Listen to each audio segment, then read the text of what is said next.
Apa lagi dosa dengan Allah? Berjudi, beli nombor ekor. Ada orang kat sini beli nombor.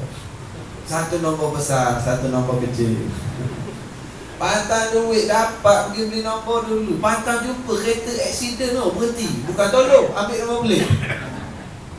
Kereta accident nak berhenti, nak tolong berhenti ambil nombor plate. Berapa tu sekali kita beli 4D tu, berapa harga tu?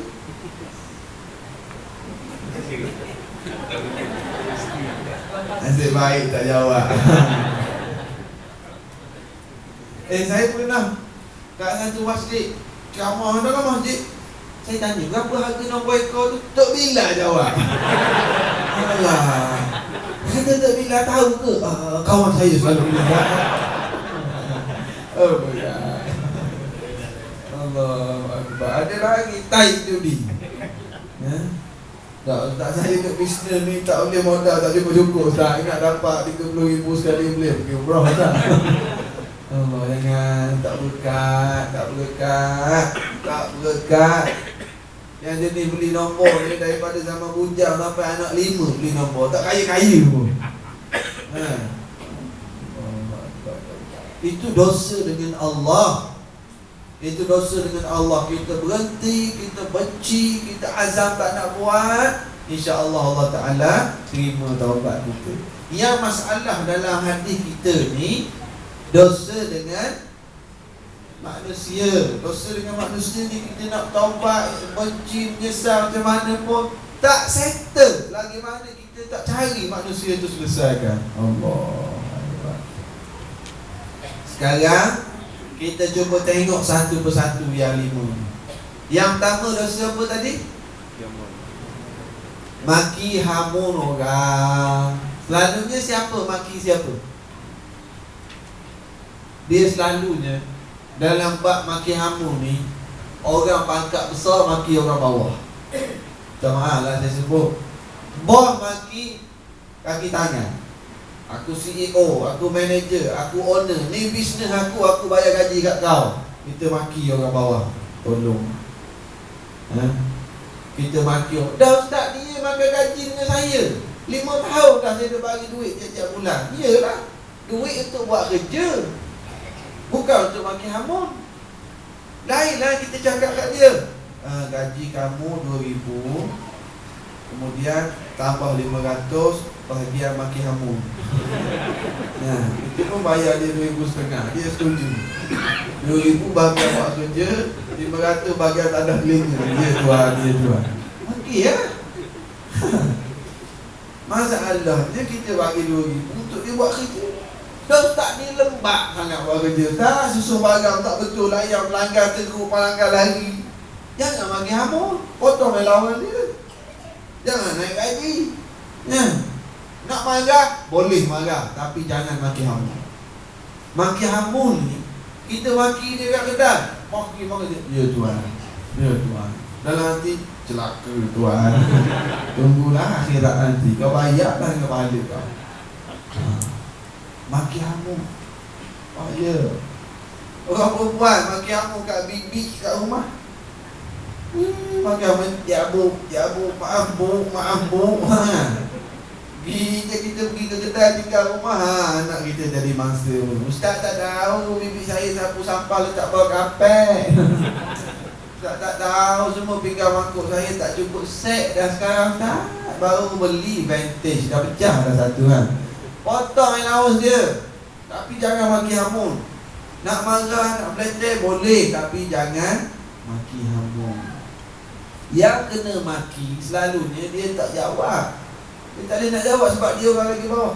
Dan lagi kita bimbang kalau terlalu biasa maki hamun di tempat kerja di luar, balik ke rumah isteri pun jadi mangsa maki hamun, anak-anak pun jadi mangsa maki hamun. Isteri yang tunggu kita balik, kita maki dia. Anak-anak yang nak bermanja dapat maki hamun. Sebab apa? Sebab kat tempat kerja ni mulut dia asyik keluar maki hamun. Allahuakbar. Tolong jangan. Ada seorang mak tu, dia dah letih kerja, anak ramai teruk nakal, balik rumah dia tak tahan sangat, dia cakap ke anak beruk, dia cakap. Baik anak tu diam je. Kalau anak tu jawab, saya anak beruk dan mak beruk siapa kan? Baik dia tak jawab, tolong. Nak marah ke anak, silakan. Nak beletek, silakan. Tapi jangan maki. Nanti jadi doa. Ada yang sebut anak isi neraka, Allah Akbar. Anak celaka, jadi doa. Jadi doa. Tolong, jangan biasakan. Ada orang kerana terlalu biasa duk makan hamun, tak cukup bahasa Melayu, bahasa orang putih. Dan inilah cara Hollywood, cara Yahudi menyebarkan budaya. Lalui filem-filem dia memang duk makan hamun. Shit lah, damn lah, banyak lagi lah, tak perlu saya sebut lah kat sini. Budak-budak kita pun duk ikut, kita pun ikut sama.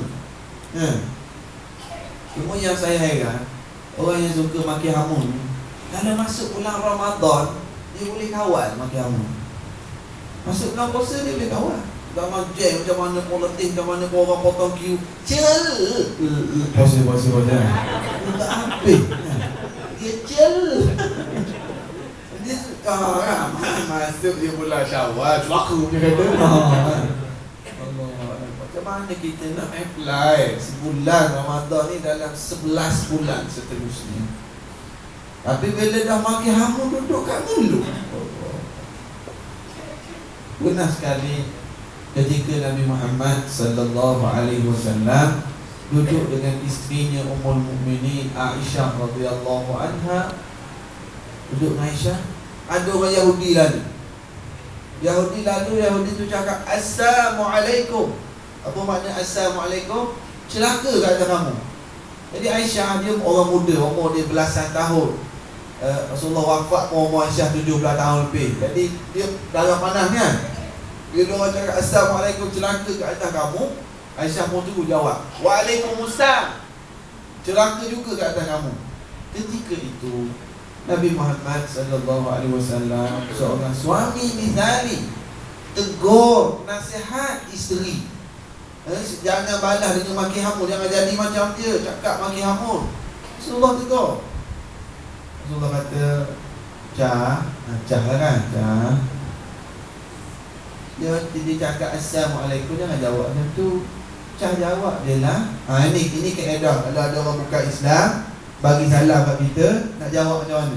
Kadang-kadang ada kan, Assalamualaikum Haji. Kita nak jawab macam mana? Nabi ajar Aisyah, jangan jawab maki hamun begitu. Tapi cara jawab dia cakap Assalamualaikum ataupun dia cakap Assalamualaikum. Dia cakap betul ke salah ke? Kalau orang bukan Islam bagi salam, kita jawab Waalaikum Ursa. Itu dia. Tapi janganlah jawab Waalaikum full stop. Bukan. Maksudnya Waalaikum. Gitu dia. Waalaikum. Dan ke atas kamu juga. And back to you. Dan ke atas kamu juga. Kalau tadi kamu kata salam, salamlah ke atas kamu juga. Kalau tadi kamu kata celakalah juga ke atas kamu. Doa Rasulullah Allah makbul. Doa dia Allah tak makbul. Jadi lepas ni, kalau ada orang bukan Islam bagi salam, kita jawab Waalaikum. Ya Haji, kenapa you jawab lain kan? Dengan you jawab biasa lain, ini lain. Kita pun terang lah. Orang Islam bagi salam, aku kena jawab lebih lagi daripada doa. Kamu bukan orang Islam, aku hanya jawab dan kat atas kamu juga. Itu tu. Saya pun maulah you jawab selamat kat saya. Masa Islam dulu. Itulah kaedah agama kita. Islam ini dia saling doa mendoakan.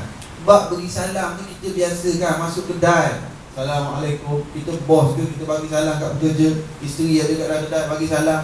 Berkat. Jadi sejahtera kedai itu. Biasakan bagi salam. Pekerja pun kalau dia keluar, cakap kat pekerja. Kalau orang masuk, bagi salam. Makcik, Assalamualaikum makcik. Tengoklah barang ni nak yang jenis mana, nak original ke tiruan. Contohlah. Maksud saya bagi salam. Biasa kan? Itu sejahtera. Dalam Islam memang kita saling mendoakan. Bersih, cakap Alhamdulillah. Jawab Alhamdulillah. Jawab balik Yahdina wa yahdikumullah ataupun yahdikumullah sebagaimana. Jawab. Jawab bersih kalau nak. Dia tidak excuse me. Lepas tu Alhamdulillah. Dulu nak excuse me pun Ya, dia saling doa mendoakan. Itulah indahnya Islam. Kalau kita boleh amalkan, suami bersin, isteri jawab doa, kemudian dia jawab, yang dibagi salam, yang dijawab salam, itulah kesejahteraan. Okey, balik pada masalah maki hamun. Jangan biasakan di bibir mulut. Orang yang biasakan di bibir mulut, itulah yang betul. Ustaz, saya memang jadi macam tu Ustaz. Kita kena latih lah. Bahkan ada yang maki hamun isteri di hadapan anak-anak. Allah Akbar. Maki mak anak-anak depan anak sendiri. Kita sedang menanam kebencian anak pada ayah. Kita sedang mengajar anak kita ungkapan-ungkapan yang tak elok. Maki kat isteri, nak bergaduh biasalah suami isteri. Ya, kita nak bergaduh suami isteri biasalah, tapi janganlah maki hamun pada pasangan. Nak bergaduh, satu lagi, jangan bergaduh depan anak-anak. Suami nak marah, isteri cakap, bang tunggu dulu bang, jom kita bergaduh dalam bilik. Tutup pintu, jangan depan anak. Isteri nak mengamuk, suami kata, ayo tutup pintu dulu, bergaduh dalam bilik, jom. Nak pujuk lepas tu pun senang kan, dalam bilik dah. Jadi, jangan depan anak-anak. Dia memberi kesan psikologi kepada anak-anak. Anak jadi tertekan, sedai dan sebagainya. Apatah lagi dia maki. Minta maaf lah saya sebut pula kali ini, sebab ramai para isteri yang menjadi mangsa. Alhamdulillah ni. Bukan orang JB ni. Orang JB bagus, dia peluk tiap-tiap malam isteri dia kan. Balik peluk kan. Lepas dengan kuliah pun pergi peluk dia kan. Dapat pahala tu kan. Isteri pun kata baguslah ustaz ni suruh peluk aku tiap-tiap hari. Okey. Saya sebut tu bukan bergurau, itu serius sebenarnya. Pelukan dia ada dua, peluk dia bukan semata-mata seksual. Peluk kasih sayang. Ini sebenarnya membawa kesejahteraan. Tak semestinya peluk tu untuk bersama suami isteri saja. Tidak. Tetapi itu menghilangkan keletihan para isteri. Setuju? Islam ni cantik, Islam cantik. Dah ustaz, isteri saya asyik kuat beleteh, nak peluk macam mana? Dia begini, dia beleteh tu pergi peluk dia mestilah beleteh. Tak percaya balik ni try. Malam-malam Jumaat ni, malam Jumaat kan. Jadi dia sebenarnya zaman Sayyidina Umar pernah berlaku sekali, ada seorang sahabat yang hadapi masalah isteri dia kuat beleteh. Dia tak tahan sangat balik rumah, isteri beleteh, nak keluar isteri beleteh je kerja. Ada pengalaman? Lalu sahabat ni tak tahan dengan perangai isteri, nak duk fikir, nak mengadu kat siapa. Lalu fikir-fikir, orang yang terkenal paling garang pergi mengadu kat Sayyidina Umar. Sayyidina Umar garang. Nak buat macam mana isteri suka beleteh. Dia pun pergi dah. Pergi sampai kat depan rumah Sayyidina Umar, nampak Sayyidina Umar kat tepi pintu, isteri Sayyidina Umar duk beleteh dia. U-turn balik. U-turn balik. Sayyidina Umar nampak. Oi, kejap. Tak, oi lah. Tunggu. Tak apalah, dia cakap. Sayyidina Umar tu, tunggu dulu datang sini. Tak apalah, nak balik dah. Kadang sini dulu, kenapa kamu datang sini? Dia pun datang. Dah Sayyidina Umar kadang, kawan tu takutlah patah balik. Ada masalah sikit. Masalah apa, ceritalah. Ini masalah saya, isteri saya kuat beleteh. Saya niat datang nak mengadu kat Sayyidina Umar. Sampai-sampai kita serupa.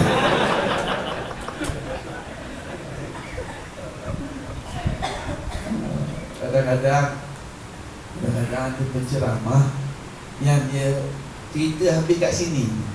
Lalu kesimpulannya, orang perempuan suka beleteh. Sebenarnya cerita ini tak habis di sini. Ada sambungannya. Jawapan Sayyidina Umar. Apa jawapan Sayyidina Umar? Sayyidina Umar jawab pada sahabat tadi. Dia kata, wahai sahabatku, isteriku ini, dia yang menyediakan makan minumku, dia yang menyediakan pakaianku, dia yang menguruskan rumahku, dia yang melahirkan anakku, dia yang berjaga malam menjaga anak-anakku. Apa salahnya aku mendengar luahan hati dia? Setuju? Suami kata, tapi ustaz, semua tu bibi buat sekarang.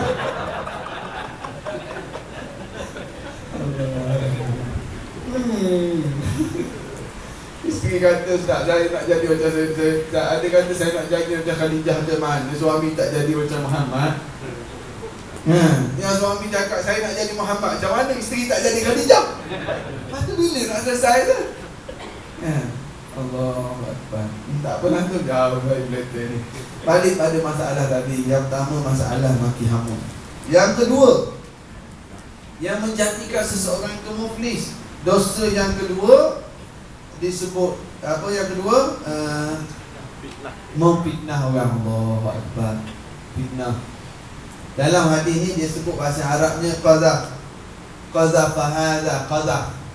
Qadha, asal makna qadha ini ialah menuduh orang berzina tanpa membawa 4 orang saksi. Itu asal makna qadha. Dalam Islam, nak tuduh orang berzina mesti membawa 4 orang saksi, 4 orang manusia. Bukan katil, bukan tilam, bukan bantal, bukan kayu, bukan peta video, bukan apa semua. Nak tuduh orang berzina dalam Islam mesti ada 4 orang manusia yang menjadi saksi. Logik tak? Ada orang kata, tak logik ustaz. Mana ada orang nak berzina? Ni aku nak berzina ni. Orang nak berzina sembunyi. Tak logik lah ada orang tengok. Tengok pun nak tengok jadi zina tu. Akal manusia kadang-kadang tak mampu nak fikir. Perkara agama, kita kena ingat ni perkara penting, tolong dengar. Dalam agama, ada kalanya akal kita tak mampu nak fikir, tapi iman kena terima sebab ini dari Allah dan Rasul. Ginilah, saya bagi contoh senang. Tuan datang dengar ceramah lepas maghrib, sembahyang maghrib, lepas tu dengar ceramah. Masa dengar ceramah tu sebelum sembahyang isyak, nanti nak masuk azan isyak. Sebelum isyak tu tiba-tiba masa dengar ceramah tu terketuk. Kenapa nampak hairan? Orang sini tak ketuk kan? Tak biasa ketuk masa dengar kuliah? Tak mengaku. Biasa tengok kalau kita tengok orang dengar ceramah kan, tengok tu tiba-tiba diangkat punggung sebelah lah. Biasa, tak apa, ketuk tak berdosa kan. Tak apalah tu, saya tak nak cerita ketuk. Nak ceritanya terketuk. Lepas tu, lepas dengar ceramah, orang buat azan isyak, nak sembahyang isyak, pergi ambil wudu. Pergi ambil wudu tu basuh kat mana? Basuh apa? Basuh apa? Muka. Lepas tu tangan, kaki. Kenapa tak basuh kat tempat ketuk tu? Logik ke tak logik? Ketuk kat belakang ni, basuh muka ke tangan kaki? Logik tak? Ustaz, kita memang Nabi hantar macam tu. Sebab kita dengar bab wuduk ni sejak kecil lagi. Bab berzina kena ada 4 orang saksi, kita tak biasa dengar sangat. Kita rasa pelik. Dia perkara agama. Ada kala akal tak mampu fikir, tapi iman. Iman kita kata sami'na wa ata'na. Ada orang cakap, ustaz, dalam bisnes sekarang kalau tak menipu tak boleh maju bisnes. Itu akal. Iman kata menipu dosa. Ada orang kata, ustaz, dalam bisnes kalau kita tak ulur tak boleh. Kita tak bagi, orang lain bagi. Itu akal. Iman kata rezeki ditentukan oleh Allah. Tak bisnes. Ramai mungkin yang bahagian trading ni taklah rasa sangat kalau orang buat kontrak. Ustaz, dia dapat tender dulu tak? Kita tak ulur lah dulu. Saya Alhamdulillah ada kawan saya jutawan. Dia kontrak, dia berniaga spare part. Jutawan. Spare part kapal terbang lah. Dia buka resort. Sekarang ada anak syarikat buat oil and gas. Sekarang buat resort, ada sekolah tahfiz percuma dalam resort di Kuala Kangsar. Gula lembu, gula kambing, cuma tahfiz.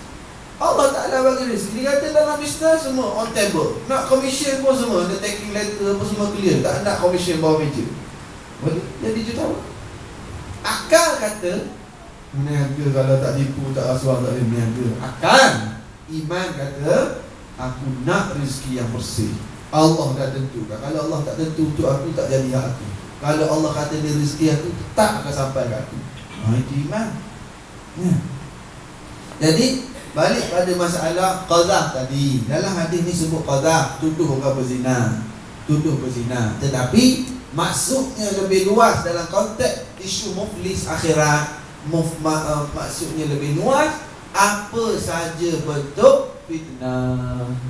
Fitnah ni banyak berlaku. Fitnah ni bukan fitnah zina saja, banyak. Fitnah dalam dunia perniagaan. Oh, dia fitnah kompetitor, pesaing, dia fitnah pesaing. Fitnah dalam dunia politik. Fitnah di kalangan sanak saudara. Fitnah jika tetangga. Lagi sedih, fitnah dia beradik sendiri. Laku banyak. Dalam perniagaan, dia fitnah pesaing dia. Jangan bagi tender kat company dia, nanti delay. Jangan bagi kat company dia, nanti buat tak cukup spek. Buat jalan 4 bulan, 5 bulan dah berlubang dah. Tak cukup pasir, tak cukup tar, tak cukup batu. Fitnah kompetitor, fitnah pada pesaing. Jangan pergi kat kedai makcik dulu, ayam tak sembelih. Jangan pergilah kat kedai makan, jual kuih, nanti sakit perut. Basi pun jual, fitnah. Jangan begitu, kat kedai dia jual baju tu bukan barang ori pun, nanti semua turun kala semua. Yang pernah jadi mangsa tahu. Sebab tu bila kita baca hadis ni, kita pernah kena fitnah. Orang tak datang kedai kita, kita kata tak apalah, aku nak buat macam mana, aku nak saman pun tak ada bukti. Aku saman di hari akhirat. Ini fitnah, bahaya. Fitnah berlaku pelbagai cara. Ada fitnah yang ada yang dilakukan melalui email, ada yang dilakukan melalui SMS, ada yang dilakukan melalui cakap-cakap. Fitnah. Fitnah dalam dunia perniagaan. Fitnah dalam dunia politik berlaku. Fitnah yang ni lawan, yang ni fitnah yang kadang-kadang dalam satu grup fitnah sama-sama sendiri berpuk jawatan. Fitnah. Fitnah di kalangan ahli keluarga. Abang fitnah kakak, pakcik fitnah anak saudara. Ini adik fitnah abang, nak dapat harta pusaka. Allah Akbar. Adik-adik sendiri pun berlaku fitnah, Fitnah jika tetangga ada.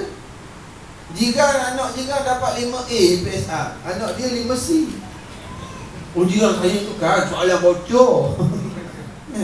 Fitnah kat jika. Ini masalah. Kadang-kadang yang sama-sama datang masjid surga pun fitnah kerana iri hati, kerana dengki. Fitnah orang-orang masjid surga, fitnah orang-orang soleh, fitnah alim ulama. Ini lagi bahaya. Apabila fitnah ini dia berlaku banyak cara. Zaman sekarang orang fitnah dalam internet, fitnah melalui SMS, tulis dekat wall Facebook, fitnah dalam laman web, pelbagai cara. Habis Ustaz, kalau saya pernah buat macam tu, macam mana saya pernah bersekongkol, forward email fitnah, forward SMS fitnah. Sama tanggung dosa. Tanggung dosa, jangan termain perkara macam ni. Habis Ustaz, kalau saya nak bertobat, cari balik orang tu, minta maaf. Kemudian kalau fitnah kita melalui SMS pada 20 orang, kena SMS balik pada 20 orang tu, tarik balik. Kalau fitnah tulis dekat wall Facebook, ada 5,000 orang baca, tulis balik kat situ. Dah susah lah macam tu Ustaz. Malu kita nak mengaku. Baik malu kat dunia daripada muflis di hari.